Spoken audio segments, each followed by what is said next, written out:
Hey folks, Steve here with another Pax Romana Scenario 10 video. We're going to be looking at turn 4 today, and I'm trying to recall what all I've done prior to starting this video, because I had a little bit of a break where when I finished turn 3, I'm pretty sure I did the income, maintenance, removal, and leader selection. Oh, and the manpower phase, I guess. Um, and then I walked away for a while, several days before I could come back and start recording this video right now. So my mind's a little foggy, and it might have been 4 or 5 days ago. So trying to remember exactly, am I at the end of the manpower phase? I think so. Where we can get right into the action after the short intro. So just kind of round out how all of this shook out, where we stand. So again, the East is at 28 victory points at the moment. Carthage is at 19, and Rome is at 17. So there's a pretty big spread, and the East is currently winning. Difficult to determine how else they're going to um, how they're going to compete with what the East is doing, because it still seems like Rome and Carthage are just stuck in this death battle. And I can totally see where, like, this is what legitimizes the presence of a Greek player in scenario 6, right? This is maybe the reason why scenario 5 and 6 why the game itself has a Greek power, rather than it being more, historically apt to show uh the smattering of Greek city states, because the historical Seleucid Empire, I mean, did capture Asia Minor, did fight with Egypt, and it did have a bunch of conflicts off map way to the east that is sort of part of the Babylon booty call table roll. But it doesn't. What that table doesn't do is affects how armies are played up on the east map, or I'm sorry, on this map, not the east map. There is no east map. What I mean by that is that table, it's like it gives money or it takes away money. That's all it does. But what it doesn't do is like, oh, the Seleucids are being invaded by the Parthians. This army over here has got a jet east, right? Like that doesn't happen. And so you just continue to see a very well consolidated Eastern player right now. Um, and it's just another one of these things as I look at like the game situation. What needs to happen is there needs to be a greater number of Eastern invasions generated to contest the Eastern player, and we have just not seen the cards come up to where that has really happened very much. It's happened once. Maybe it'll happen again, but we just have not seen it in huge amounts. So I think Rome and Carthage have to hope that that comes up, that Carthage has to spend some of its attention fighting the East, but of course that gives the Romans some, level of advantage, I guess, to win out in the Sicilies. And right now, I think the general strategies for each faction, Carthage is just trying to expand into Hispania a little bit as it can, gain some territory, fight the Romans. The Romans are trying to invest in their civ points. They did come out to be first in civ points last turn due to their cities. So creating more towns, creating more cities is certainly something the Romans would like to be able to do. But it would be awfully, nice to get the Sicilies as well for that extra boost of income and GOP to kind of help keep them, in the game, and maybe get to second place in GOP, and then they're sort of catching up to the East in many ways. Or at least that's kind of what they need to be trying to do over the long haul of the game. Now, the East is amusingly able to kind of do what it wants, and in fact is in a pretty happy place. They could spend a lot of their money and time focusing on improving the territory that they already own, maintaining a defense against Egypt. And if they want to, they can, they can decide, they control Pergamum as an ally, but they still have some easy expansion options. They can go out to the Chersonese area, out to Crimea.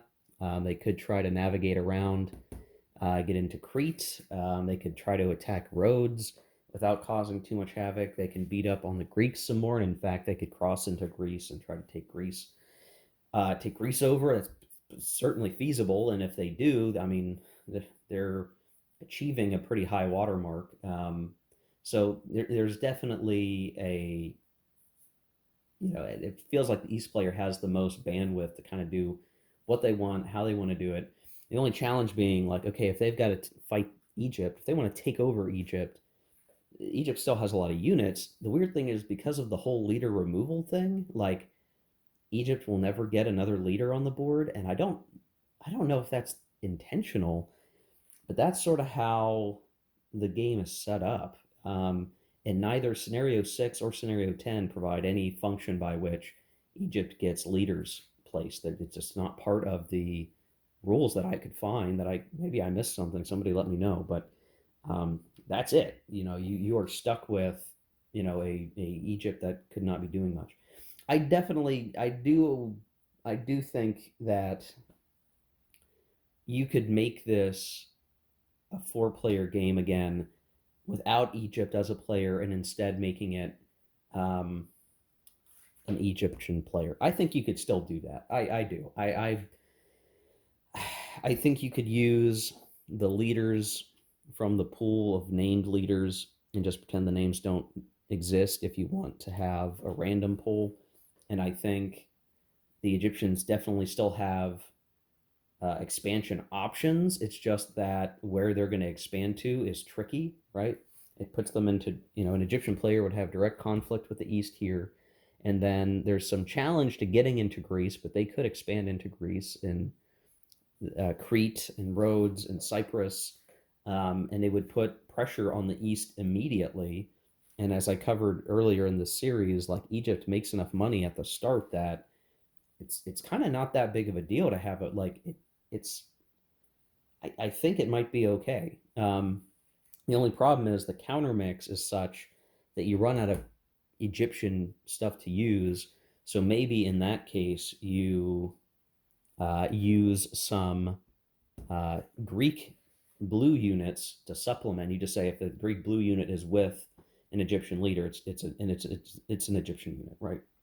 That's how you would want to represent that, I guess. And then you treat maybe each of these provinces as independent, and you have these independent powers of Sparta and Athens and Macedon or whatever. And you could still maybe represent them as blue units or something. I don't know. It feels like you could try to do this scenario a different way. Have it be 4 players. Give Egypt enough to make it matter. Make Greece the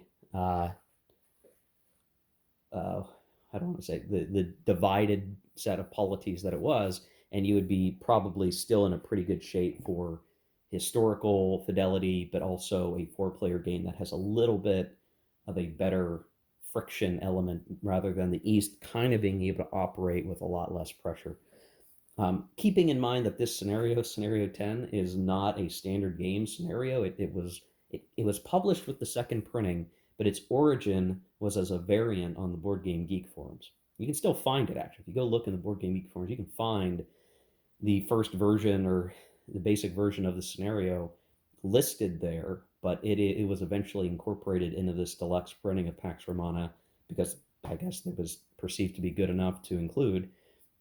It's not necessarily one, handcrafted by the game designer. So there's always that, just like the last Greco-Persian War scenario, there's always this element of, was this polished all the way? Well, maybe not, but it's still interesting enough that it was worth, to me, a play as a more historical scenario. But again, it's got, because of the changes introduced from the base game, it kind of reintroduces its own weirdness that could be rectified a number of different ways. So anyway, I basically said the same thing for the Greco-Persian War scenario. I think there are changes to that scenario that should be made to enhance it, but that's entering the realm of variance. And at this point, with the original designer of the game having passed away, all this is hypothetical, theoretical. But okay, so we are going to get right into things. The Romans. Okay. Give me 1 second here. Okay, I should probably just mention what everybody did. I do these long intros. Rome built pretty much all heavy infantry, their legions, where they could. And then in Syracuse, what they did is they did build a light unit because they can build a light unit in the Sicilies, in the province they control, just to help support the Syracuse army. But we'll probably end up pulling some of these guys in to fight for Lilybaeum. Romans also built up a force here, the idea being this leader is going to come pick these guys up, maybe try to contest over here.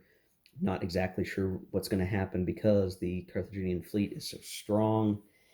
The Romans ended up with 4 talents, so enough to do some repairing and to pay for their activation markers, and that's it. They spent out trying to beef up their forces. They have a fleet here, a fleet here, a fleet here, and here, all sort of critical crossover points of worth, but they're spread out compared to the Carthaginians' sort of solidly um,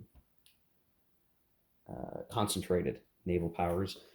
Their leaders are just okay, I guess. Like the Roman leader was a 1-3. The leader in Syracuse is a 2-4.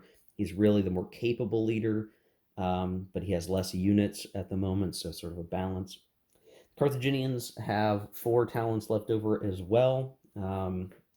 They have had to pay for their big galley fleets, but they have built some units in Carthage, so we've got some heavy infantry. I noticed that the Carthaginians really didn't have many heavy infantry at all, so we sought to rectify that. They got a 2-4 leader, which is pretty good, and I also have a heavy infantry here thinking we were maybe going to go try to turn this into a city, but we probably don't have the money to anymore. But I found it important to try to build up strength in some of these places. So this army up here has the other leader who's a 2-4 as well, so 2-2-4s. But this army is still pretty weak. We couldn't recruit much there. We could recruit some light infantry, but I had to kind of balance like, okay, we can have the fleet defend up here. Then it's not as easy for the Romans to get up here, right? So we can sort of put a plug up there. We have some units built here, and then we have units here in Lilybaeum, so it may be better to, well, yeah, maybe it might have been better to have this leader go to Lilybaeum, but what I think is going to happen is we're going to have this leader come over, and we're going to have some big fights in Sicily. That's what I think is going to happen. Then for the East has 8 talents, so they actually gained some money from the booty call. They lost some from corruption, like everybody did, but they end up with still quite a bit more. So they have units here. The army out here being replenished a little bit. You can build heavy infantry and light infantry in Asia Minor, so it's a good place to replenish. Some more stuff here in Antioch, including more fleet power and some units. The leaders they got, the leader out here is a 1-4, which ain't so great. Leader in Antioch is a 2-3, so better. So we might need to shuffle some leaders around if we wanted to do a lot more. But the East and the Seleucids wanted to make sure that they could pay for their activations and still have enough money left over that they could turn this town into a city because they have an infantry sort of waiting here that could be used to improve the town to a city. And they would like to do that. They want to stay competitive with Rome for civ points, and they certainly have the safety of interior lines to do so. There's really nothing stopping them from doing that. And just to call out, Syria in this scenario is treated as being worth an extra coin, an extra talent. So I put one of the money markers out there to help to note that, just in case you were wondering what that was. It's been there the whole game, so I might have mentioned it earlier. I can't recall. So there you go, guys. That is where things stand at the moment. Rome is going first, then Carthage, then the East. So Rome pays their talent. They draw a card, and they get the Cunctator card again. I think they had gotten rid of this. So now they're sitting on the Soldier of Fortune card and Cunctator. Cunctator is certainly better, but they may not need it now that it feels like they can go a little bit more on the offensive thanks to building up the legions, having the cavalry rule. Rome is feeling a lot more secure now. They sort of weathered the early storm and can begin to press on Carthage. So that's really what we're going to be trying to do. this set of activations. It is going to be, I think, a turn focused on expansion. Certainly, that's probably the best way to go here. But it is just unclear on what that is really going to look like. So,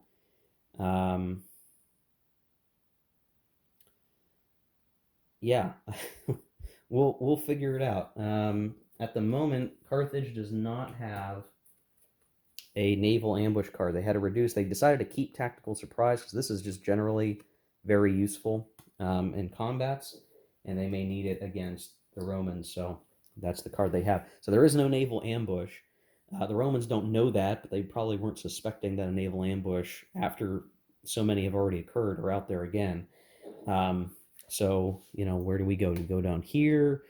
We could try to send this army down and to take out Carthage itself. That would be kind of interesting, right? But I think I think it's probably better to focus on how do we expand into the Sicilies. I think that's the real key. So I'm going to go play through their major moves and minor moves, and we'll show the aftermath here in just a second. Okay, so here we are after the Roman activation. They activated their pretty good leader. They left behind the guy to hold Syracuse. They moved up here, grabbed a different guy, and came down here. So all together, let's see, it would have been 1, 2, 3. They destroyed a garrison, and then they ended up coming into Lilybaeum, and the Carthaginians sort of did the math and said, well, if we fight, the Romans would get 4 shifts, or even actually would have been 5 shifts in a field battle, 4 shifts in a siege battle with the town. The forces there were too weak, too many light infantry, not enough to stand against the heavy legionaries, and so they opted to withdraw back to Carthage, which now means that Carthage's good leader and the heavy infantry are actually a potent fighting force that can attempt to take Lilybaeum back, and that's sort of going to be their main sort of action, I guess. That's the planned action for the Carthaginian activation at this point. Now, the minor moves were used to repair the town of Lilybaeum and to move a galley from Rhegium to Syracuse just to kind of help hold the coastal flank there, because ultimately the Carthaginians could try to swing down this way, and there's still not that much stopping that from happening, really.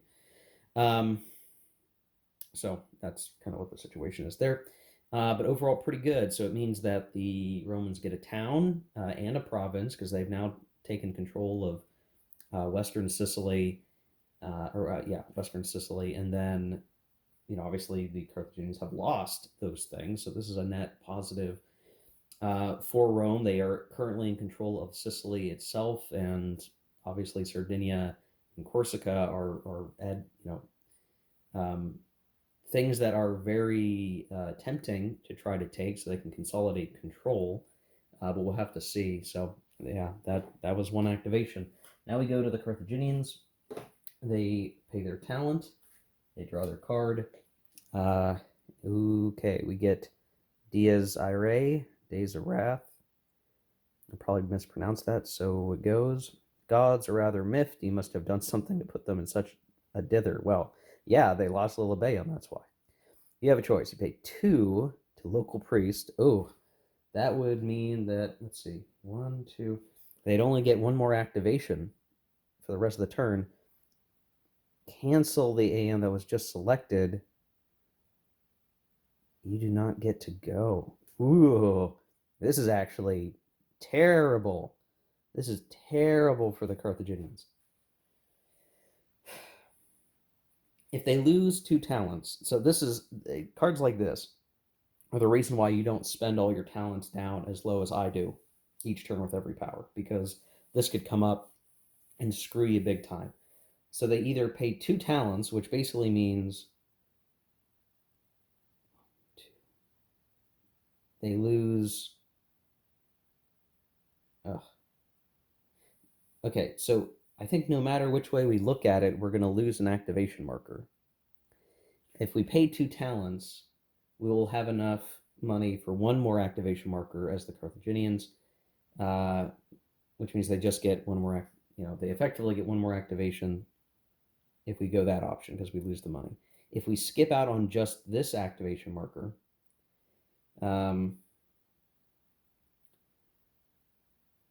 we can still get our other two activations, but it means that the Romans may get to go before we get to go again. But I think I'm going to have to go that path. So this card takes effect. The Carthaginians are going to choose to not pay 2 talents because they want to have 2 activations instead of 1, but it means they have to give up this activation. What a crapshoot that is. Whoa.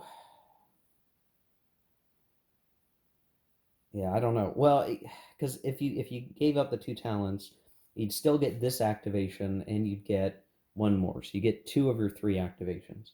The difference being you lose a whole talent, and I'd rather have the talent to take Lilybaeum back and rebuild it so we get the benefit of Lilybaeum. That's the key thing. So now the East goes, pays a talent, pulls a card, and they get a Slave Revolt. This card affects only you, but only if you have at least one space with no land combat units in your home territory. Well, we certainly have that to be the case.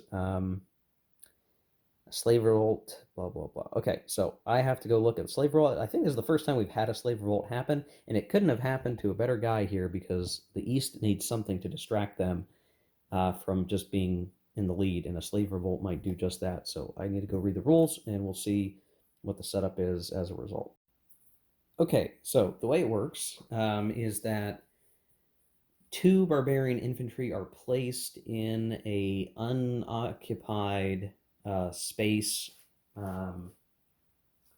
in the affected power's home country, so this being basically Syria, and very, or I guess I could pick Judea down here, but I don't think that's a good idea, or Cyprus for that matter. I could do Cyprus too. But I chose Damascus because you can place them in a city, and the city of Damascus is unoccupied. So 2 barbarian infantry are placed there. The net effect is that they, while you don't swap it out for like an independent controlled city or anything like that.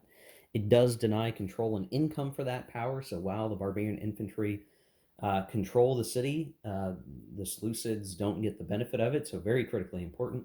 Now, who's placing this could be the Romans or the Carthaginians. Ultimately, I'm sort of having the Romans do it because you could kind of get into this weird edge case where the Carthaginians don't necessarily want. Well, I don't know. It's hard to figure it out. So what's going to be the most damaging to the East player is how I'm doing it. So they're sitting here. Now, what this is going to force the East player, the Seleucids, to do is to go fight these guys, right, to get their city back. But when they attack the barbarian infantry in the city, they actually get to use the city in defense. So this is actually a hard thing to go take, and the Eastern player is going to have to try to resolve this quickly if they want to be in good shape, basically. That's the situation that they're in. So. Now,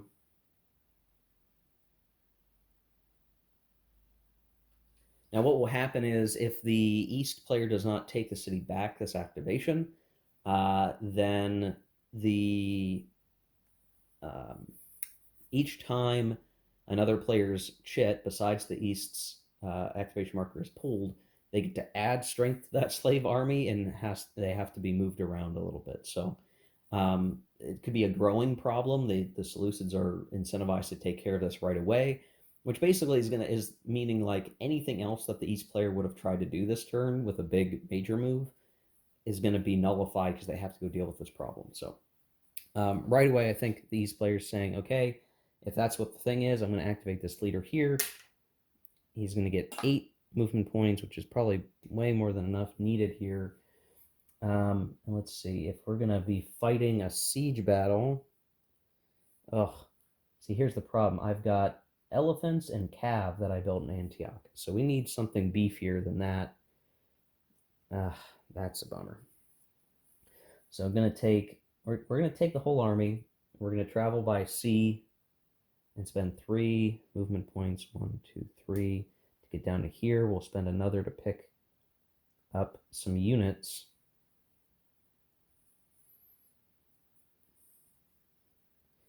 And then another one to move here, and then the rest of our movement points to attack. And the barbarians can't withdraw, but basically we're going to have 7 battle points compared to 1, 4, 7, 8. I guess no, it's going to be 7 to 7 with 2 shifts to the Seleucids.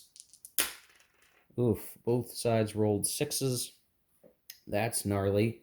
Oof. Yikes. What do you want to do here?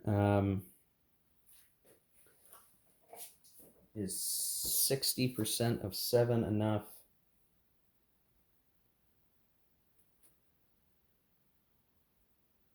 Let's see.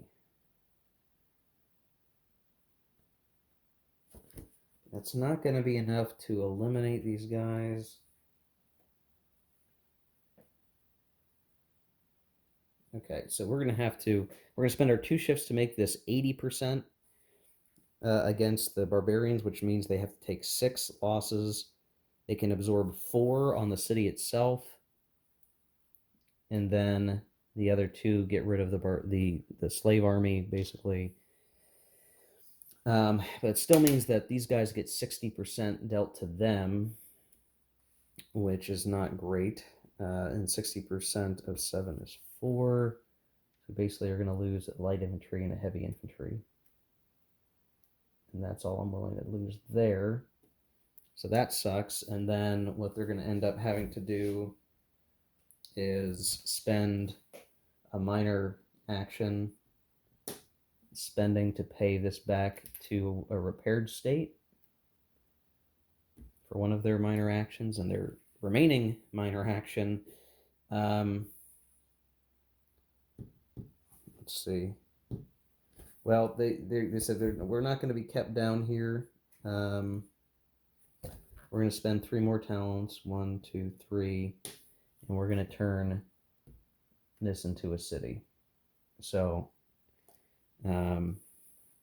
that's all of the East action. So they had to drain their treasury to rebuild Damascus after putting down the slave revolt, but they've also turned a town into a city.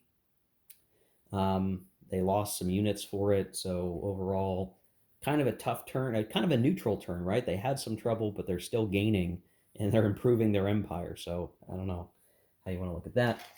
All right, we're going to go to the cup now, and we pull a Roman activation, so this is not what the Carthaginians wanted to have happen, so they spend their talent, and they pull a card, and they get Pontus.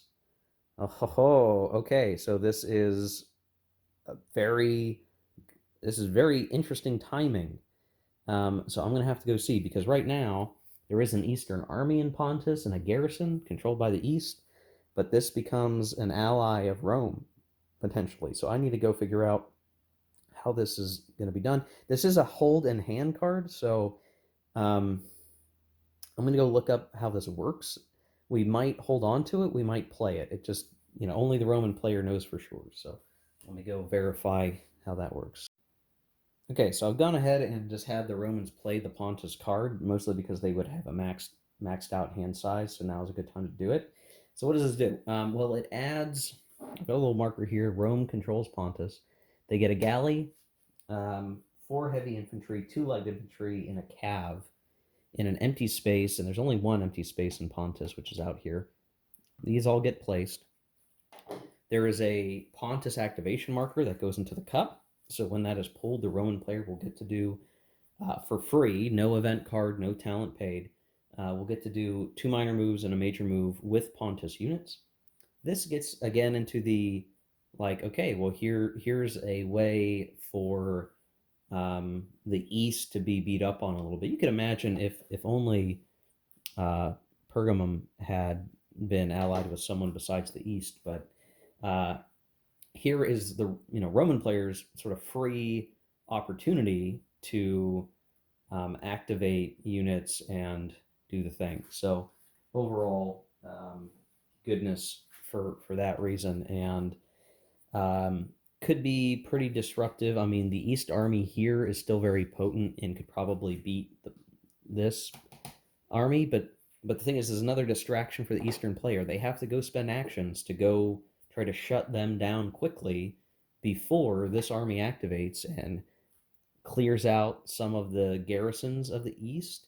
They could swing down one, two, three, four, five, and start taking these undefended towns and cities and even destroying them, which is probably what the Roman player would want to do so that they can maintain their supremacy and civ points. So while it's based on luck that this even happened to hurt the East, I think it is definitely a good thing for Roman Carthage because they need something to tie up the Eastern player. They've got to go manage various crises while the Punic Wars are in full tilt.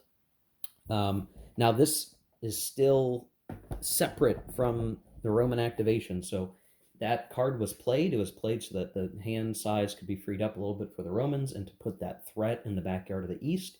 Rome still gets its activations. And so I needed to figure out what they're going to do. The Carthaginians have their fleet out of Lilybaeum that kind of keeps Carthage itself from being an immediate threat right there. But we've got some other, possibilities. We could try to come down through the deep sea transit point. That might be tough to get into here and take this. Need to think through what are our best options. So I'll take care of the Roman activation off camera. We'll see where things have ended up. I've got a few things in mind of what I would maybe like to do. But it's going to be a little tricky to figure out how we make that work. So, yeah, we'll figure it out. So, yeah, we'll be back. Okay, here we are after the Roman activation, and what I ended up doing was using a leader activation in Rome to move and pick up galley squadrons and get it such that I had moved with a minor move an infantry into Melita and have a galley there and the leader who sort of just stopped moving in that location. It was basically a non-aggressive move, just a consolidation move to make sure there's a galley here in Lilybaeum, that there's a galley here. Still have to keep a galley here because Rome could get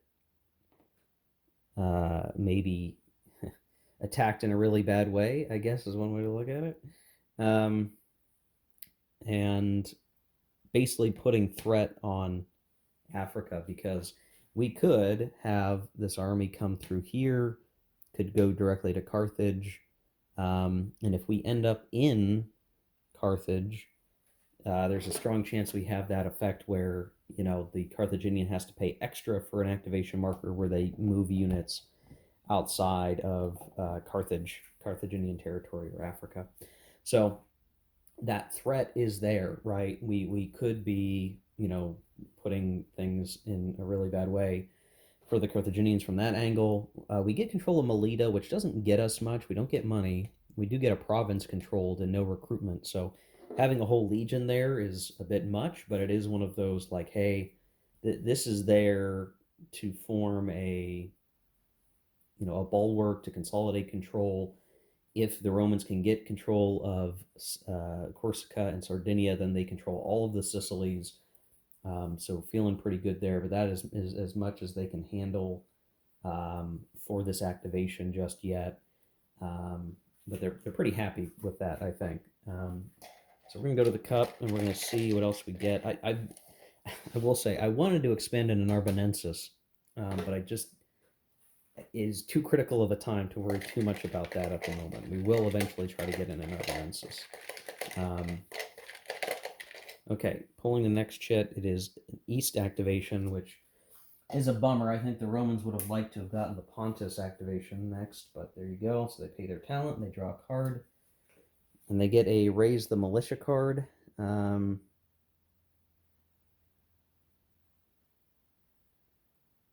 so this is just useful if Syria gets invaded or Judea gets invaded. So the East will need to decide what they want to do with their activations. Trying to do something to the Pontus force there, it seems like an obvious uh, goal. But is there anything else that they can do? Certainly worthwhile to see. Do you move this force back down to here? Is this force strong enough to fight the Pontus army there? And I mean, they haven't lost control of Pontus, but they know that that's going to be a pretty big dagger in their back for control of Asia Minor. So they have to go deal with this quickly. That's probably what they're going to focus this activation on.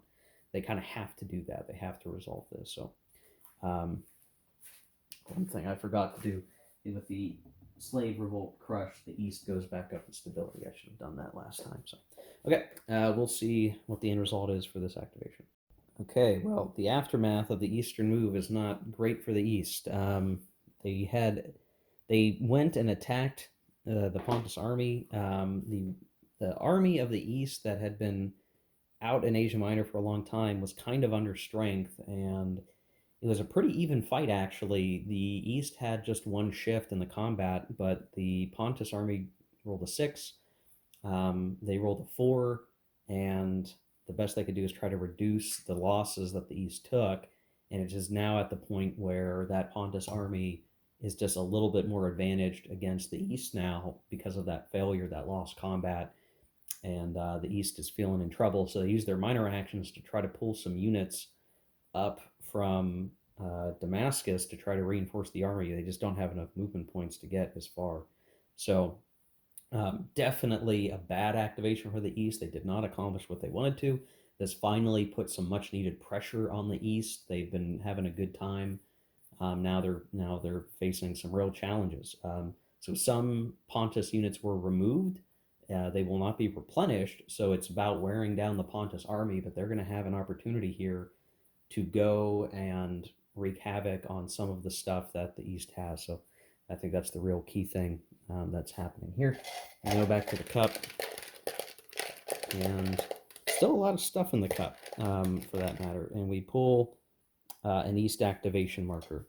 So this is going to be the last Eastern activation marker, which makes it very difficult for them to decide what to do because the Pontus will still get to go, and they get pirates. Player playing this card places a pirate fleet. So 12-6 indicates a pirate's counter is placed in one of the following, not occupied by a galley squadron. Any naval transport point, an uncontrolled port not within one naval connection of Rhodes or Tarsus.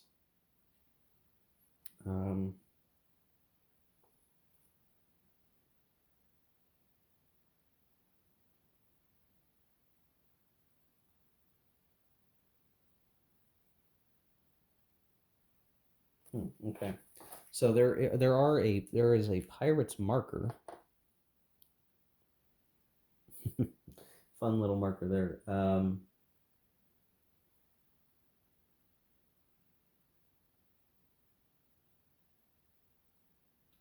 Trying to figure out where would they want to put this. They don't really have many options, to be honest. I'm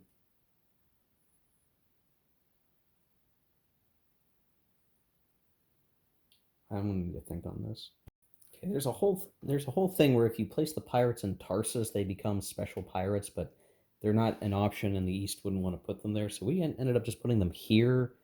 If in the event we get another pirates marker, we'll place it here or here.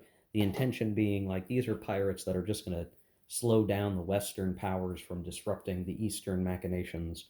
I guess that's the rub. So, okay, so I'll take care of the East stuff here, and we'll have figured hopefully something out. And it's really tough. They're out of money. What can they do? What can they do? They probably can try to move this army up here to garrison. I don't know. We'll see. Okay, here we are after the Eastern activation. We moved the army from Damascus to here to be able to intercept into that town. They can't quite reinforce the main army A up there, but that's as good as it's going to get for the East this turn. They just cannot. They can't get to where they want to be, and uh, they have lost control of Pontus technically because they control the space. The East controls the space, so they lose control of a province in the interim. So yeah, this is tricky stuff. Oh, actually, let's see. I had sacrificed. This is what we'll do. We'll move these guys like so, and then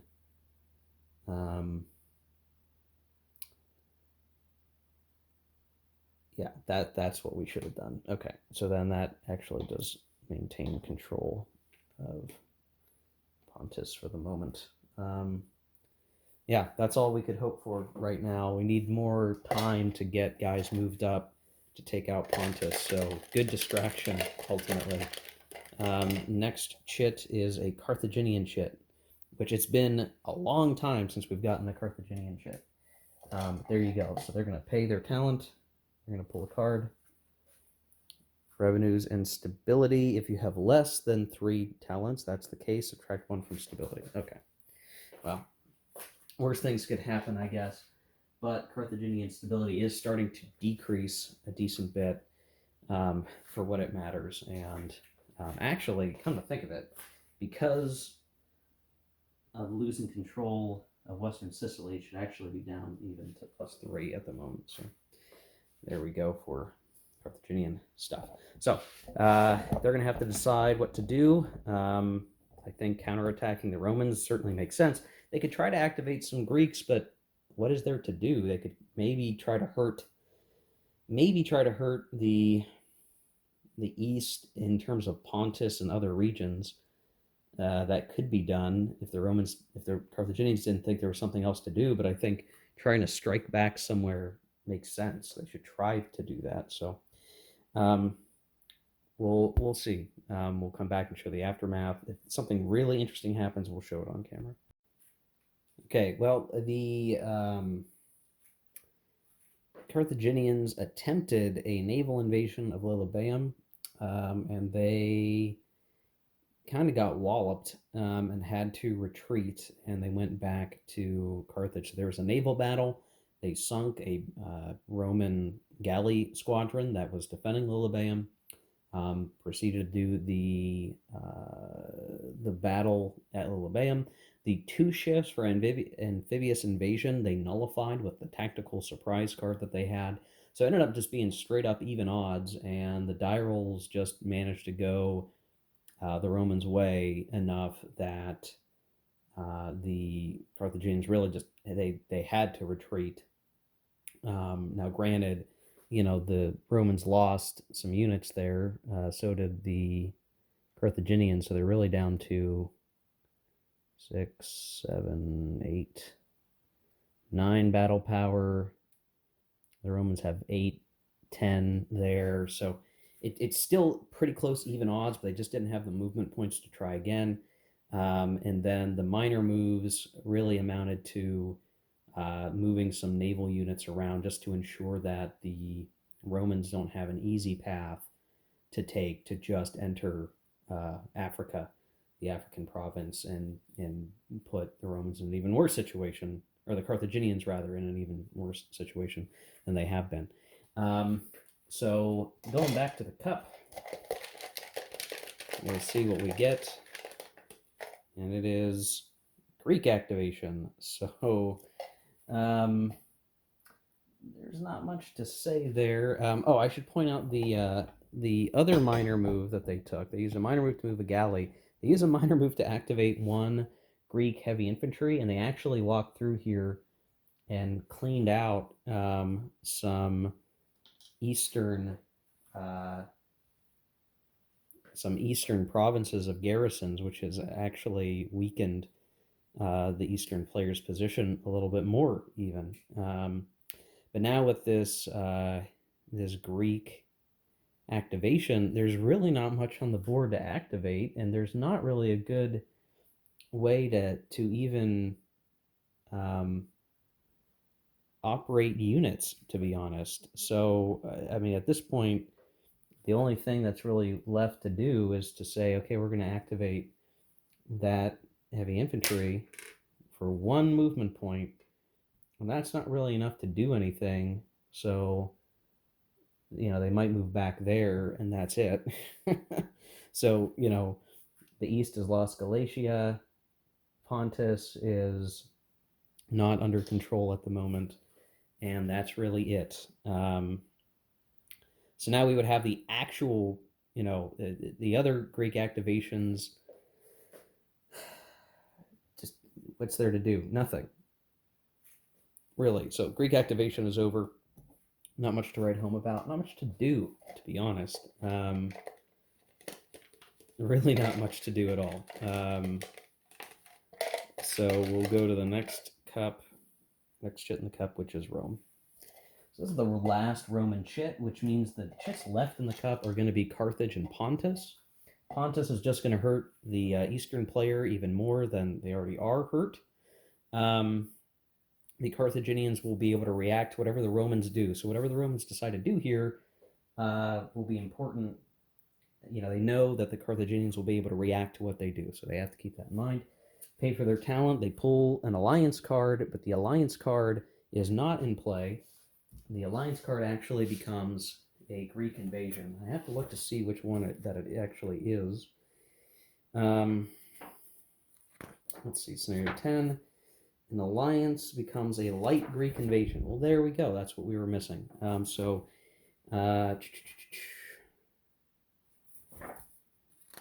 So yeah, it becomes a card. We're going to go ahead and play it, I guess.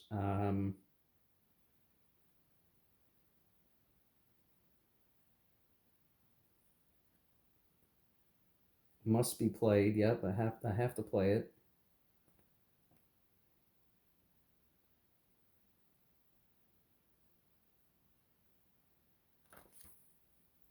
So we're going to get Fleetfoot's invasion again. So a 2/6 leader, galley squadron, 4 heavy infantry, 2 light, 1 cav, 1 elephant, placed in one space of a Greek home province, whether owned by Greece or not.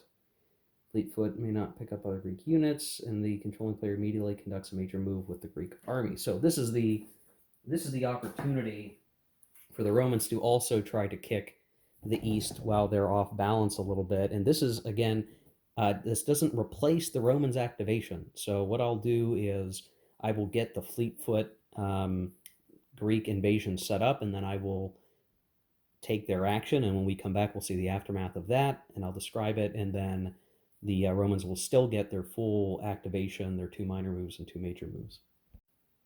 Okay, so here we are after the big Greek activation. They came through here. They swung down south rather than attack there, just because it's likely he'd be able to kind of get away. So instead, we came down this way. We took Sardis. There was a heavy infantry that ran away. And so this army got as far as here. This does provide Carthage the ability, if they really wanted to try to activate that army instead of one of their own to further disrupt the East. And this turn, the East has lost control of Pontus, Galatia, and now Lycia, because there's a presence in Lycia that is not just the East. And so sort of the next potential targets are going to be the eastern part of Asia Minor, and putting even the East under threat due to this Greek invasion. So pretty intense, well-timed. It seemed like maybe the East was going to be coming out really clean, but now they're in trouble. And this kind of puts, once Rome goes, and depending on what Rome decides to do, this could be what really decides what Carthage is going to do. Is Carthage going to try to strike back at the Romans, or can Carthage make use, decide to make use of the Greek army, because they can choose to use their major activation for that Greek army and continue to hound the East. Like, this is their instrument to do that and knock the East back. Well timed, I guess, or it's good luck for Rome and Carthage. But again, Rome has to decide. And of course, Rome knows this, right? Said, well, maybe if I don't press the Carthaginians much further, they'll be more incentivized to hit the East. And they'd still like that. They want the East to get hit. So does Rome push? Does Rome decide to do something a little bit different to try to operate elsewhere? I think that is the trick that needs to be, that's sort of the decision point here. Does Rome use their final activation to try to do something else of value, to make some headway, or not, right? What can they do with their activation? Um, I think that's the key bit here. So we'll take care of the Roman activation, and then when we come back, we'll pull the last chits left. Okay, here we are after the Roman activation, and really all they did is they shuffled some units around. So they left this guy here, they put the boat up to here. Really trying to ensure, well, actually, you know what? I think I'm going to put this guy in Syracuse.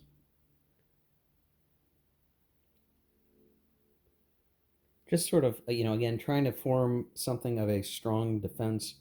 And what they thought about is like, okay, they could try to get into Carthage and make the Carthaginians spend 2 talents to activate anything else. But what they want to do is they want to incentivize the Carthaginian player to not strike back and to use the Greek army against the East, and said, hey, listen, we're at a good point to stop fighting right now to the Carthaginian player, with the Sicilies sort of divided, though the edge is to the Romans, to deal with the East. And the East does need to be taken down a peg, but that might help the Romans more than it'll help Carthage at this point.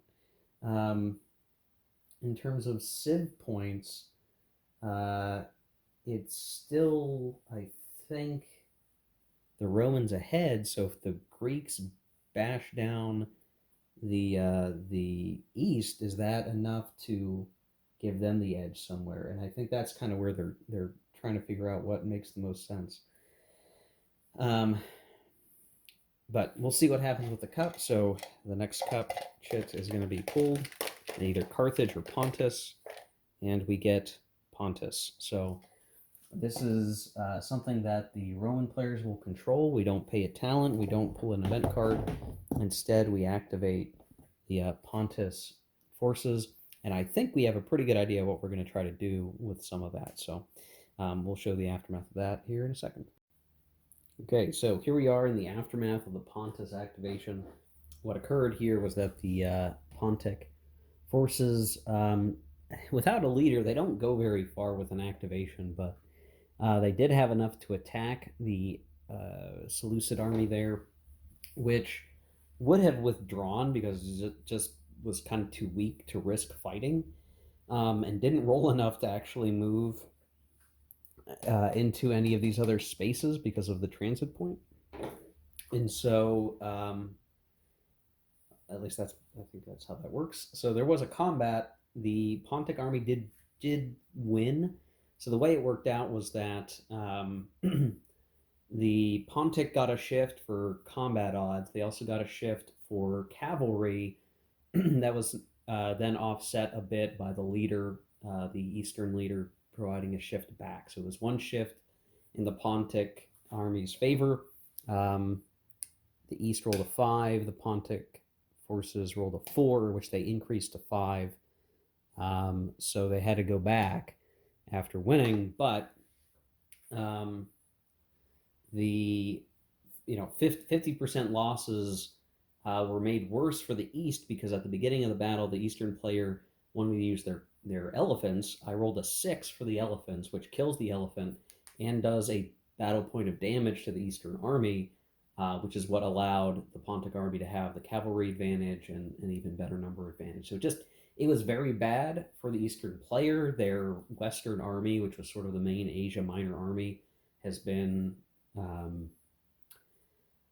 basically worn away. The backup army still stands here in the elbow of Asia Minor, but any threat from Egypt is going to cause a big problem. So the East has definitely been kicked back quite a bit. They still have their cities and their towns, but their geographic control of Asia Minor and Anatolia has been heavily disrupted, for sure. That is a certainty at this point. And probably one thing that I should have done is activated one other unit separately to move into here, thus depriving Cappadocia of eastern control. But I didn't do that. That's my mistake.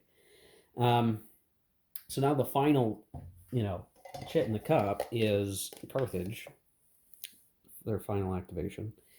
They have the talent to spend. They're going to draw their card. They get an ambush. So it's going to be land transit point. It's not terribly useful in the Western theaters because there's not as many transit points between Rome and Carthage right now. It's not great. But here's sort of the decision process for Carthage right now. Carthage has to decide: do they activate the Greek army um, to go and smash the east some more, or do they spend their major activation activating one of the Carthaginian armies and trying to push back against Rome? And I think so far this turn, in this span of 25 years or whatever, I think Rome has certainly come away the better, victor here. Their advantage in the legionaries' capabilities allowed them to take Malta. They've managed to take all of Sicily. Though the naval aspect is sort of keeping them from being able to for sure get into Corsica and Sardinia, it's at least they have an army that's sort of pointed at the city of Carthage, so it's definitely a tough gamble here.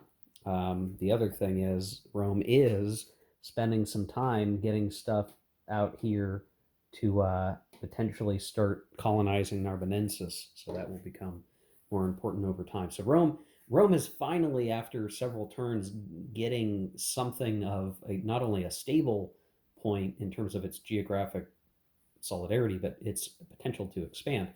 So the Carthaginian, by virtue of being the last player, the final chit, gets to kind of decide how do they want to impact the board before we start tallying victory points.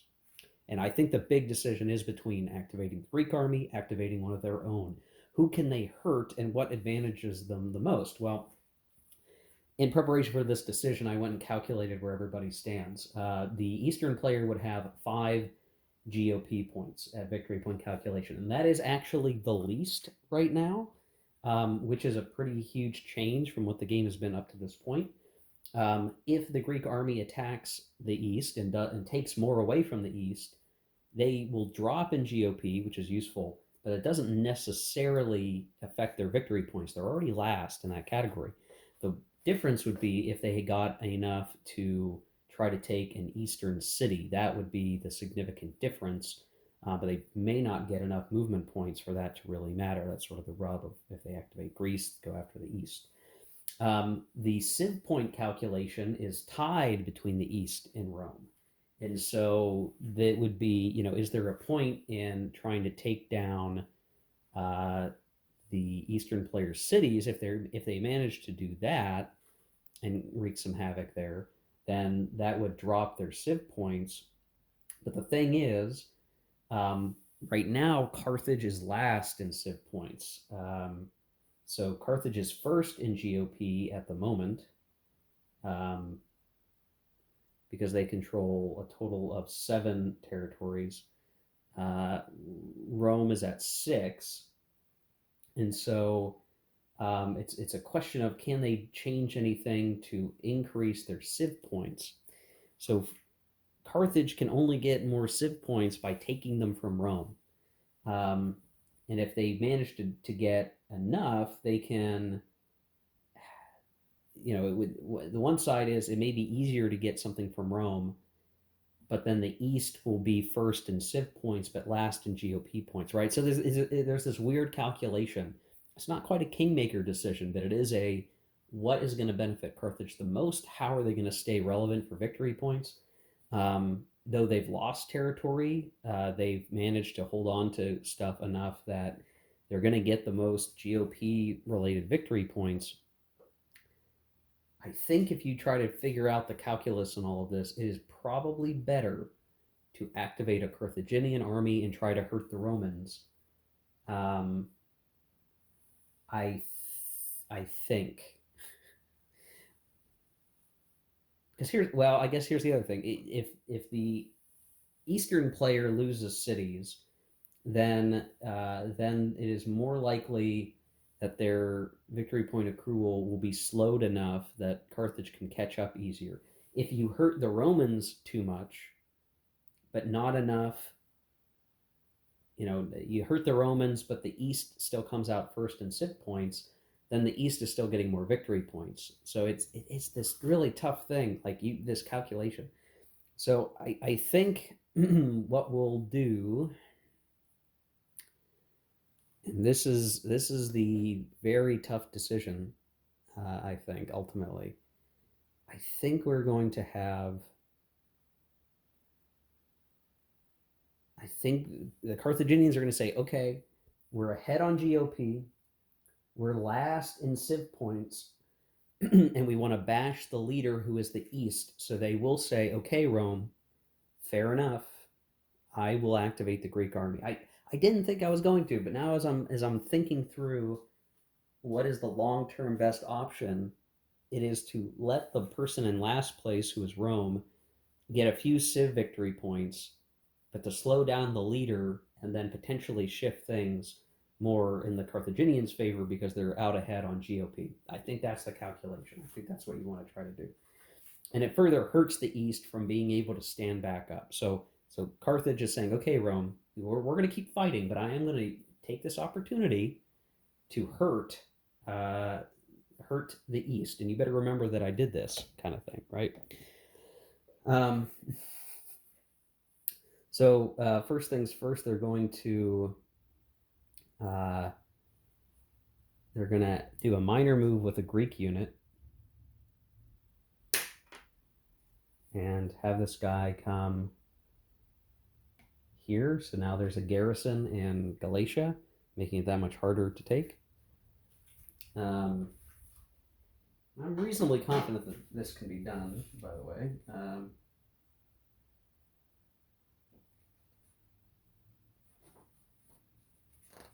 Or maybe I can't actually do that.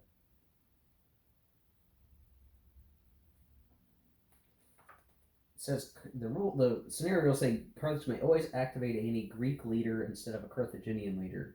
It doesn't say that about minor moves, so maybe I can't do that minor move. That's okay. Does Carthage actually have any minor moves that it wants to make? I guess I can decide that after this. So yeah, what we'll do is we'll activate the Greek leader. He gets just 7 movement points, which is not a lot. So we'll see what happens with this. Okay, here we are after the Carthaginian activation. They ended up not having a real use for minor moves, and so they basically passed on those. But the Greek army chased some garrisons and a heavy infantry away, dropping off some light infantry here. This guy is going to be lost due to attrition now. And then ultimately, there was a fight at this city in the mountains of Cilicia. And it ended up being like it was a siege fight, and it ended up being the victory came to the Greeks in terms of battle losses, but because we didn't eliminate everything, they had to go back. They damaged the walls of the city. They eliminated some units of the east, but it held. But by being spread out, the Greeks have now kept Cilicia from being controlled by the east.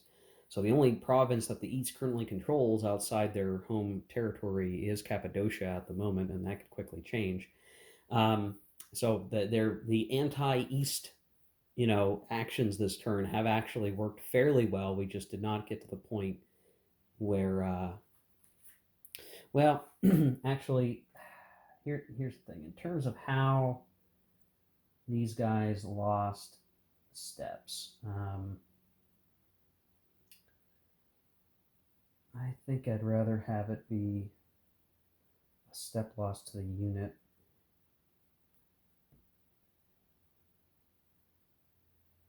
than the city, just because then we lose the value. So that, yeah, okay, the east is modifying what they lost a little bit, to try to make the best of a bad situation. But yeah, so all that there, tough situation. The East has definitely had some issues. The Greek invasions, the Pontus setup. Pergamum's been quiet. They are an ally of the East still, but there's just not much to for them to do at the moment because the East is busy activating its own units or things. So that is it for the that's it for the action phases. So if we were to look at attrition and isolation, the only thing that I can see is really relevant is this guy goes away. And then I think everything else is okay. I might need to double check. Um,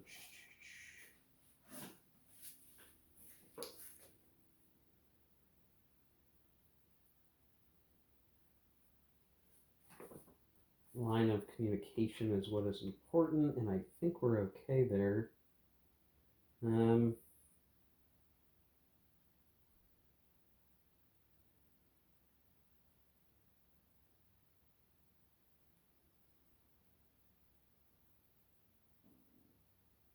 yeah, I think everyone else is actually okay. This guy can trace eventually to friendly territories. That's not really the issue. And Cappadocia can still be communicated with. So there's not really any major issues there for that reason. So there you go. And now, if we just look at the victory point stuff very quickly to sort of wrap up the turn, we can see where things stand for the victory points. So if we look at GOP, Carthage has 7, Rome has 6, the East has 4. So what does that mean? It means Carthage gets 7 victory points. So they go, get this pointed in the right place to look at that. So Carthage will get 7. So if they're at 19 now, we'll bring them to 26. Right? 19 now, 26.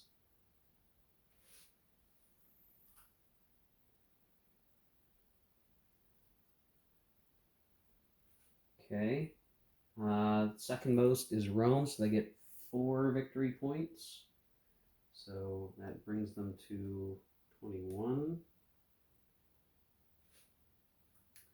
And then the Seleucids are in last, they get 2 victory points, which actually brings them up to 30 even so far. And then we look at Civ points, and at the moment, 13 for the Eastern player due to their 4 cities and a town. Rome has 13, so they're going to split. They're each going to get 4.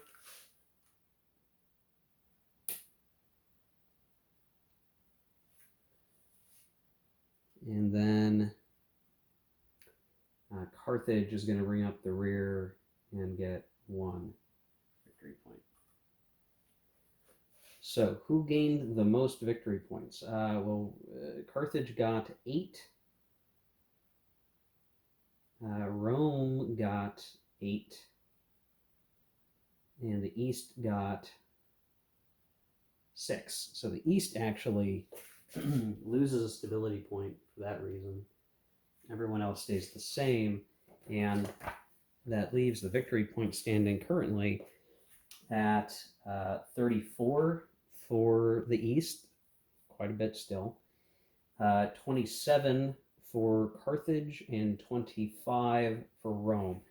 So you can kind of see where there's still a pretty big span of difference with the East, but if next turn continues to be a rough time for the East, you could see all of a sudden the East peters out a little bit, and in Rome or Carthage will catch up. So they've definitely started on a strong foot, but that will over time begin to change. Ultimately, we will see that change in the turns to come, which means that the turn order for next turn is still East going last, and then, well, I guess I should say it's the same order that we've seen so far, which is simply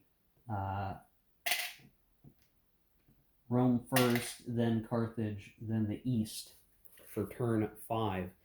And that does it for this video, guys. So that's turn 4. We'll look at turn 5, which will be 200 to 175 BC. Finishing that turn in the next video will get us halfway through the campaign. So I think so far it's been interesting, right? We've seen some Punic fighting, the Sicilies being the primary theater. We've not seen much else occur yet. We've also seen the East kind of appearing like they would be very triumphant, but there are ways that Rome and Carthage have managed to indirectly throw a wrench in the East plans, which is good. But the East still kind of has a head start on sort of a head start on victory points that they could still kind of get back to a stable location. But they do have cities and towns under threat. I think that's the key thing that's going to come up here in the turns to come.